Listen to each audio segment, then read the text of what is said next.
for staying with us. Now, in our society, the LGBTQIA+ community, disadvantaged women, children and people with disabilities continue to suffer and are marginalised.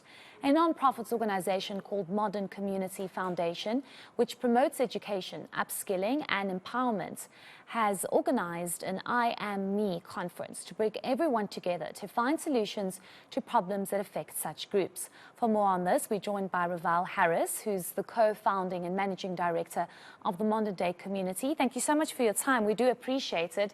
I do think that this is a very concerning conversation and sometimes overlooked. Speak to us about this campaign and why you found it so important to focus on these issues. Good evening, Heidi. Thank you so much for having me, and thank you to your viewers as well.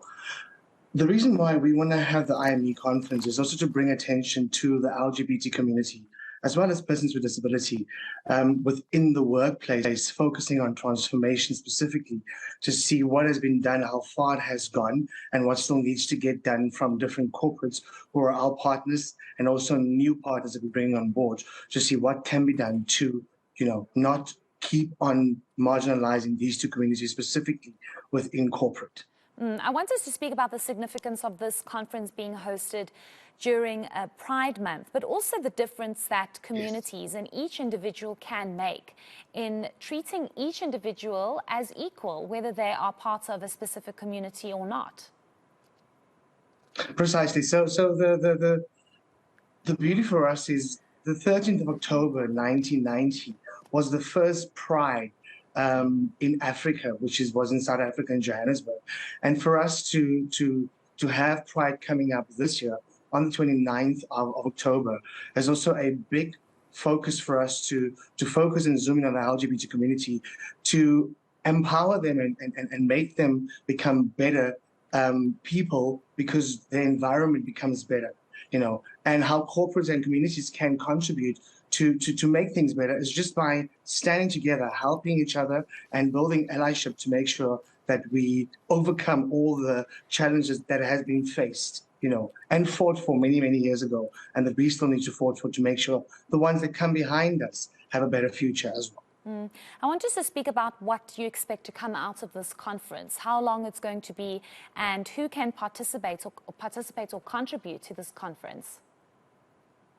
Thank you so much. So the conference will be on the 26th of October at the Wanderers Hotel, the Marriott Protea Hotel in Wanderers. We've invited corporates and communities to see how the two can come together and link together, and not just focus, mainly on it within corporate, but also transgress it and take it into the public communities and communities where people are particularly struggling to, with queer safety, with policing, with any other type of just normal issues within different communities, to bring that, take it from corporate, take it to the communities, and let it merge together. I want us to speak about the importance, and I'm going to go back to an initial question of mine, the importance of communities understanding that those who are part of the LGBTQIAP+ community should not be treated otherwise, and the role that government can play in all of this. And I ask this in the context of many times you switch on your TV in the morning, or you get onto social media and you see a brutal killing of somebody, and it's suspected to be of somebody part of this community because they were rejected by other community members. And the importance of people accepting those that are part of this community, but also government's role in intervention in all of this. Will this be looked at in the conference? It definitely will be looked at in the conference. I think, government has a big part to play when it comes to the safety of individuals from the LGBTQIAP+ community. What government also needs to come, on board with other NPOs like ourselves is to do diversity transformation and inclusion training, not just within works in corporate spaces, but also within, communities. Because if we upskill and train, especially our police force, when a queer person goes to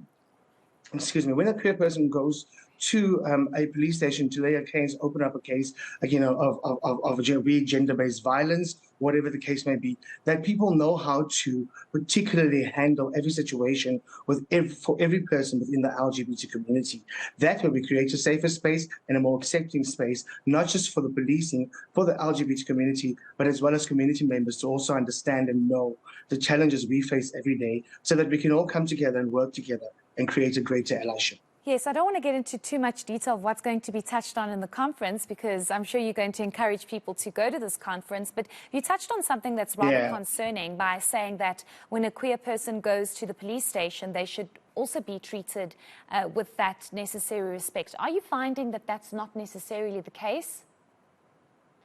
That's not the case at all, and I can confidently say that, because if you look at the numbers, just look at the numbers of queer people murdered last year. I mean, it was shocking how many queer people were murdered last year, and nothing has been done with a lot of these cases. And we're still trying to find, just a breaking ground for the queer community and the SAPS to kind of come together and find common ground. So there's clearly no sensitivity for these particular matters. Would you say there's just not a lack of interest or understanding or sensitivity and acceptance of queer people and their struggles? I think, or to sum it up, all of it put together, I think that's the bigger and the greatest challenge here, is that within the SAPS, yes, there are obviously queer police officers, but within the SAPS, better can be done, better training can be given to the SAPS when they start, within the force. And I think once that is done and we find synergy in a place where we can all work together, I think the queer community will definitely be happier and feel free that once these people are trained on the LGBT community, we could definitely feel safer reporting cases to the SAPS. Certainly. Okay, just lastly, Revel, maybe just tell us about this conference.